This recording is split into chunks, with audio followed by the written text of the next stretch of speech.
வழக்கம் போல் இரவு 10 மணிக்கு கணினி முன் அமர்ந்தான் ரவி. சூடாக பாலை கொண்டு வந்து கொடுத்தாள் அவன் அம்மா. திருமணமே வேண்டாம் என்ற ஒற்றை காலில் நிற்கும் மகனை பார்த்து ஒரு பெருமூச்சு விட்டு நகர்ந்த பொழுது, அம்மா இங்கே வாயேன் என்று கையை பிடித்து இழுத்தான்.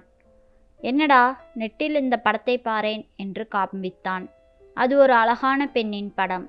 மணமகன் தேவை அட்டவணையில் இடம்பெற்றிருந்தது. வயது 24, கணவனை இழந்தவள். ஒரு வயதில் அழகான ஒரு பெண் குழந்தையும் உள்ளது.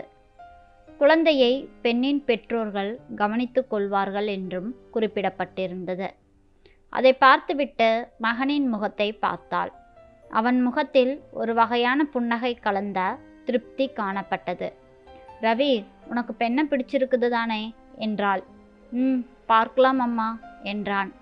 ரவியின் அம்மாவுக்கோ ஒரே சந்தோஷம். இரு, அப்பாவையும் கூப்பிடுறேன் என்றாள். எத்தனையோ பெண்களின் படத்தை பார்த்து முகம் சுளித்த ரவி, திருமணமாகி 6 மாதத்தில் மனமுறிவு ஏற்பட்டு நீதிமன்றம் மூலம் விவாகரத்து பெற்றவன். தன் மீது தவறான புகார்களை கூறி அவதூறாக பேசி அவன் மனதை நோகடித்தவள்தான் கலா. அதனால் ஏற்பட்ட மனவிரக்தியில் இருந்தான் ரவி. பெற்றோர் எவ்வளவோ எடுத்து கூறியும் மறுமணத்துக்கு சம்மதிக்கவில்லை. அதே சமயம் அவனின் ஒரே அக்கா அமெரிக்காவிலிருந்து கடந்த மாதம் வந்திருந்த பொழுது அவனிடம் பேசியே சம்மதிக்க வைத்து விட்டாள்.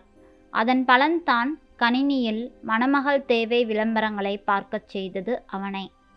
அவன் அம்மா லீலாவதி அவன் அப்பாவையும் அழைத்து வந்த பெண்ணின் புகைப்படத்தை காண்பித்தார். இருவருக்குமே திருப்தி ஏற்பட்டது. முகவரியை குறித்து கொண்டு பெண் வீட்டாருடன் தொடர்பு கொண்டார்கள். பெண்ணின் பெயர் சாந்தினி, அழகான பெயர். அவளும் திருமணமாகி 6 மாதத்தில் விபத்து ஒன்றில் தனது அன்பான கணவனை பறிகொடுத்தவள். அப்பொழுது அவள் வயிற்றில் வளர்ந்த குழந்தையை பெற்றெடுத்து தகப்பன் முகத்தை கூட பார்க்காத தன் அழகான மகளை பார்த்து அழுது தீர்த்திருந்தாள் சாந்தினி. அவளும் பெற்றோருக்கு ஒரே மகள். சகல வசதிகளும் உள்ளது. அம்மா டீச்சர், அப்பா பேங்க் ஆஃபீஸர்.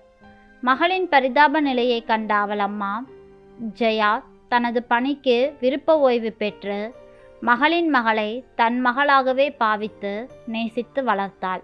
ஜெயந்தினி என்று தன் பேத்திக்கு பெயர் வைத்திருந்தார்கள். தன்னை அம்மா என்றும் தன் கணவரை அப்பா என்றுமே பேத்தியை அழைக்கச் செய்திருந்தாள். மகளிடம் அதிகம் ஒட்ட விடாமல் பேத்தியை பார்த்து கொண்டார். அதற்கு காரணம் மகளுக்கு மீண்டும் ஒரு மன வாழ்க்கையை அமைத்து கொடுக்க வேண்டும் என்ற அவளது ஆசைதான். ஆரம்பத்திலிருந்தே அந்த நோக்கத்திலேயே செயல்பட்டாள். தாயின் உள்ளத்தை புரிந்து கொள்ளாத சாந்தினி பலமுறை அவளிடம் கோபப்பட்டதுண்டு. அம்மா, நீங்கள் செய்வது சரியல்ல. என் மகளை என்னிடமிருந்து பிரித்து விட்டீர்கள். அவள் என்னுடன் படுப்பதே இல்லை. உங்களுடன் தான் அதிக நேரம் இருக்கிறாள். நீங்கள் ஊட்டினால்தான் சாப்பாடு கூட சாப்பிடுகிறாள் என்பாள். அம்மா எதையுமே காதில் வாங்குவதில்லை. மகளுக்கு பலமுறை எடுத்து கூறியும் அவள் மறுமணத்துக்கு சம்மதிக்கவே இல்லை. அவளின் மனநிலையை மாற்றவே அவளை ஒரு மெட்ரிக் பள்ளிக்கு கணினி ஆசிரியராக வேலைக்கு அனுப்பியிருந்தார் அவளின் தந்தை. குடும்ப நண்பரான மனநல மருத்துவர் மூலம் கவுன்சிலிங் கொடுத்து படாத பாடுபட்டு சாந்தினியை மறுமணத்துக்கு சம்மதிக்க வைத்து விட்டார்கள். சாந்தினியின் நிலையை அறிந்து ரவியின் பெற்றோர் தங்கள் மகனின் நிலையையும் எடுத்து கூறினார்கள். ரவி ஒரு கணினி பொறியாளர். அவனிடம் எந்த குற்றமும் கிடையாது. நீங்கள் அக்கம் பக்கத்தினரிடமெல்லாம் விசாரித்து கொள்ளலாம். நீங்களும் விரும்பினால் என் மகன் உங்கள் மகளுக்கு மறுவாழ்வு கொடுப்பான் என்று தங்கள் விருப்பத்தை தெரிவித்திருந்தார்கள். சாந்தினியின் பெற்றோருக்கும் அது சரியெனப்பட்டது. தங்களின் விருப்பத்தை சாந்தினியிடம் சொல்லி திருமண நாளும் குறித்தார்கள். சாந்தினிக்கு ஒரே மனப்போராட்டமாகவே இருந்தது. அவள் மனம் எதிலும் ஈடுபடவே இல்லை. வேலையும் விட்டுவிட செய்தார்கள். காரணம், ரவி வேலை பார்ப்பது பெங்களூரில், இவர்கள் இருப்பது சென்னையில். சாந்தினி தன் மகளை பார்த்து கண்ணீர் விட்டாள். அம்மா, ஜெயந்தினியை பார்க்காமல் என்னால் வாழவே முடியாது என்று கண்ணீர் விட்டாள்.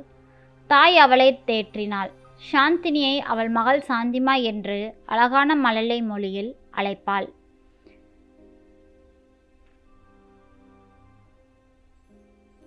தன் மகளை விட்டு பிரிந்து தனக்கு ஒரு வாழ்க்கை தேவையா என பலமுறை சிந்தித்தாள்.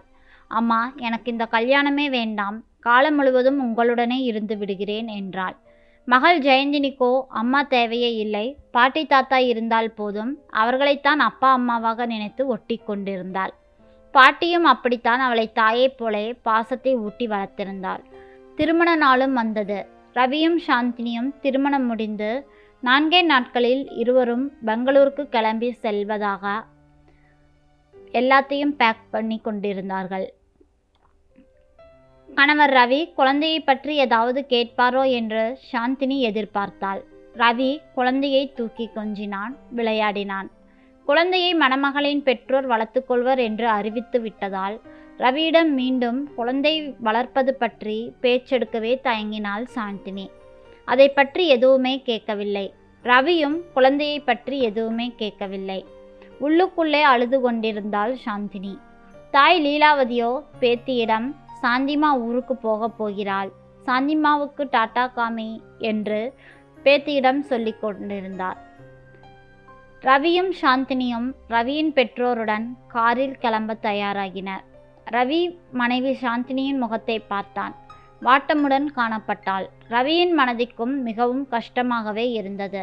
இந்த குழந்தை என்ன பாவம் செய்தது? தன் தகப்பன் முகத்தை கூட பார்க்கவில்லையே.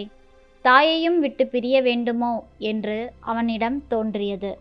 ரவி, இங்கே வாப்பா, இந்த சூட்கேஸை எல்லாம் எடுத்து காரில் வை என்றார் ரவியின் தந்தை. சாந்தினியின் அப்பாவோ, சாந்தினி, இந்த பேக்கெல்லாம் எடுத்து மாப்பிள்ளைக்கிட்ட கொடுமா என்றார். குழந்தை ஜெயந்தினியோ எதையுமே அறியாமல் பொம்மைகளை வைத்து விளையாடி கொண்டிருந்தது. சாந்தினி கிளம்புவதை கவனித்த குழந்தை திடீரென ஓடிப்போய் சாந்தினியின் கைப்பையை எடுத்து வந்த, சாந்திமா, இந்தா உன் ஹேண்ட்பேக்கு, மறந்துட்டியே என்று அவளிடம் கொடுத்தது. அவள் பள்ளிக்கு போகும் பொழுதெல்லாம் ஹேண்ட்பேக்கை மறந்துவிட்டு செல்லும் அவளுக்கு குழந்தை எடுத்து கொண்டு வந்து கொடுக்குவது வழக்கம். ரவியும் சாந்தினியும் சேர்ந்து எடுத்த பேக்கை குழந்தையிடம் வாரி எடுத்தார்கள். குழந்தையை கொஞ்சி மகிழத் தொடங்கினார்கள். சாந்தினி ஜெயந்தினியை கன்னத்தில் முத்தமிட்டு இறுக அணைத்து கொண்டாள். ரவியோ குழந்தையிடம், அப்பா பாரு, உன்னை பார்க்க ஊர்லேருந்து வந்தேன்ல, அப்பாவுக்கு இப்போ வேலை வந்துடுச்சு, அப்பா மறுபடியும் ஊருக்கு கிளம்ப போகிறேன், கூடவே சாந்திமாவும் வராங்க, நீ இந்த அப்பா கூட ஊருக்கே வரையா, நம்ம ஜாலியாக போயிட்டு வேலையெல்லாம் முடிச்சுக்கிட்டு அங்கே விளையாடலாம், விளையாடிட்டு திரும்ப வந்துடலாம் என குழந்தையிடம் தயவாக பேசி அவளை நைஸ் செய்து உடனே அழைச்சிக்கிட்டு கிளம்ப தயாரானார்கள். சாந்தினியிடம், எனக்கும் உன்னுடைய மனதின் வலியையும் குழந்தையின் நிலைமையும் புரிஞ்சிக்க முடியும், இது நம்மளுடைய குழந்தை, நம்ம சேர்ந்தே வளர்க்கலாம் என்று கூறி அவர்களை அணைத்து கொண்டான். நன்றி. இந்த கதை பிடிச்சிருந்ததுன்னா மறக்காமல் சப்ஸ்கிரைப் பண்ணுங்கள். உங்களோட ஒவ்வொரு சப்ஸ்கிரிப்ஷனும் எனக்கு ரொம்ப முக்கியமானதாகும். தேங்க்யூ. நாளை வேறொரு கதையில் சந்திக்கலாம்.